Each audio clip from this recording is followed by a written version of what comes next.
porque você tem vida eterna. Jesus disse que sim. Quem ouve as minhas palavras e crê naquele que me enviou tem a vida eterna e nunca entrará no juízo, mas passou da morte para a vida. Isso é ser tão eterno quanto o próprio Deus, porque é a sua palavra. Deus é um Deus. Ele não pode se misturar com outras coisas. Ele é indivisível. Deus é Deus. O primeiro mandamento é: não terás outros deuses diante de mim. Assim, não se pode misturar óleo e água e fazer com que dê certo. Tem de ser ou água ou óleo.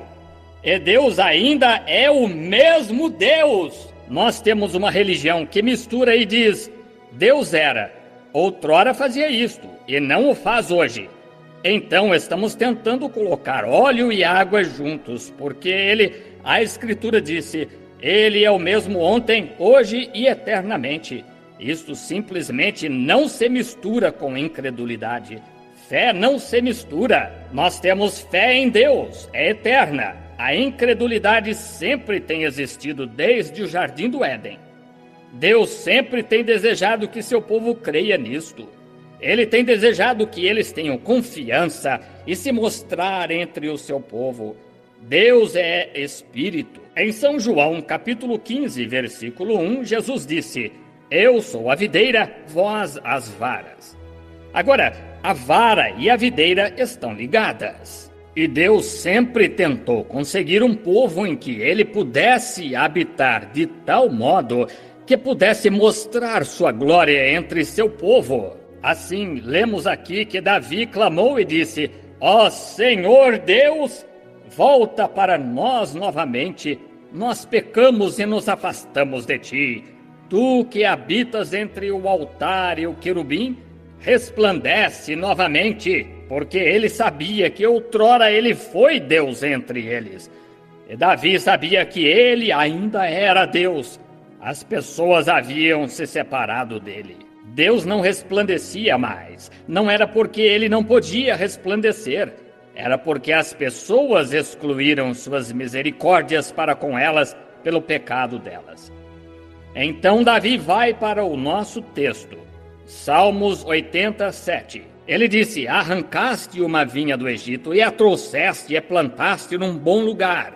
Esse foi Israel, o povo de Deus que estava no Egito. Eles eram uma boa vinha, eles eram os escolhidos de Deus. Mas se uma boa vinha não é posta em boa terra, ela não produzirá bons frutos. Dependendo de onde a vinha é plantada, determinará os resultados da colheita. Assim, Deus apanhou Israel de uma terra estéril. É parecido com o dia de hoje. Nós temos na terra muitos crentes formidáveis e estão misturados em todas as igrejas denominacionais. Eles vêm de diferentes denominações e diferentes classes sociais. É por isso que em meu ministério eu nunca tentei, a qualquer tempo, depreciar qualquer pessoa ou qualquer denominação em particular, porque em todas elas há boas pessoas. Elas são o povo chamado e escolhido por Deus. Poderiam vocês ter condenado Israel enquanto estava no Egito? Eles simplesmente começaram mal, e seus pecados os haviam separado de Deus e foram plantados no Egito. É assim que muitas pessoas são em igrejas hoje, boas pessoas, só que plantadas no lugar errado. Agora, se um verdadeiro crente é levado a Cristo e está plantado em alguma grande denominação que não crê em milagres e sinais e prodígios do Senhor, essa pessoa pode ser um cristão genuíno. E católico, batista, presbiteriano, testemunha de Jeová, alguma outra. Nessa igreja, um verdadeiro sinal de Deus. Mas o credo denominacional corta a vida dessa vinha.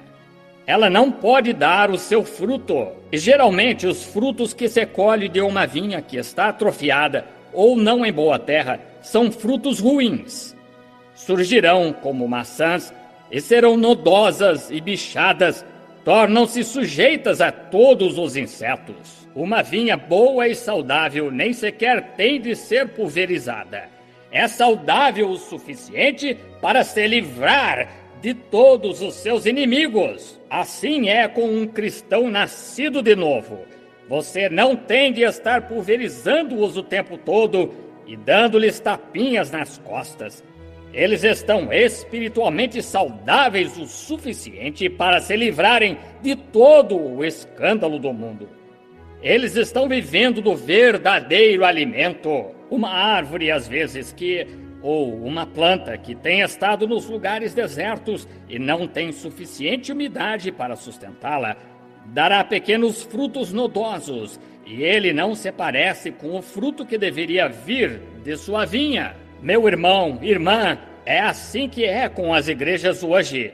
O pecador começa a frequentar, depois, talvez em casa, sente-se culpado, vai e lê sua Bíblia e vai à igreja. Em vez de encontrar grandes e deliciosas maçãs ou uvas, a vida do Senhor Jesus sendo reproduzida na igreja, ele encontra pensamentozinhos denominacionais, nodosos, bichados e mesquinhos. Nós batistas, nós a temos. Eles não têm nada a ver com ela.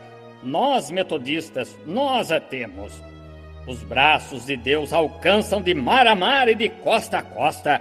Podem salvar até aos confins. Mas é isso o que encontramos nos lugares aonde vamos. É como Davi também disse novamente no Salmo 1. Ele disse: bem-aventurado o varão que não toma parte com esses escarnecedores e pessoas ímpias. Não se une a elas, não se assenta na roda com elas. Vocês sabem, escarnecedores que dizem: os dias de milagres passaram, e o batismo do Espírito Santo é só fingimento. Bem-aventurado o varão que não faz isso. Bem-aventurado o varão que permanece longe de uma coisa dessas. Eles não querem se misturar com isso.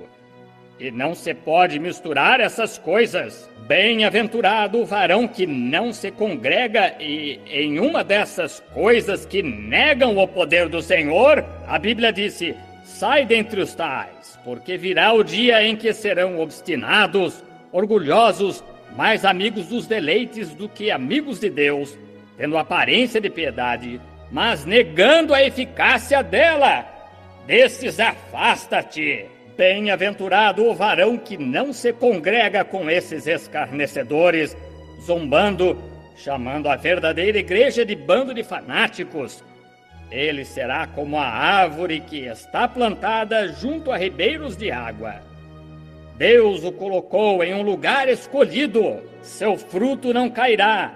Ele dará suas folhas e frutos dentro da estação. Observem como Davi redigiu isso. Este varão é abençoado. Ele será plantado, não apenas colocado a esmo. Vocês sabem, eu gosto de ver qualquer coisa plantada. Agora Israel, no Egito, não estava plantado. Eles só estavam a esmo. Não era sua terra natal original.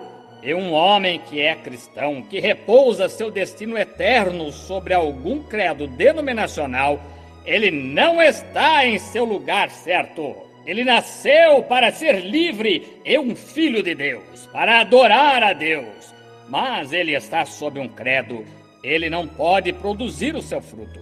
Ainda assim, algo nele está anelando produzir isto. Ele será como uma árvore que está plantada junto a ribeiros de água. Ribeiros, plural. Água, singular. Muitos ribeiros entrando no único canal.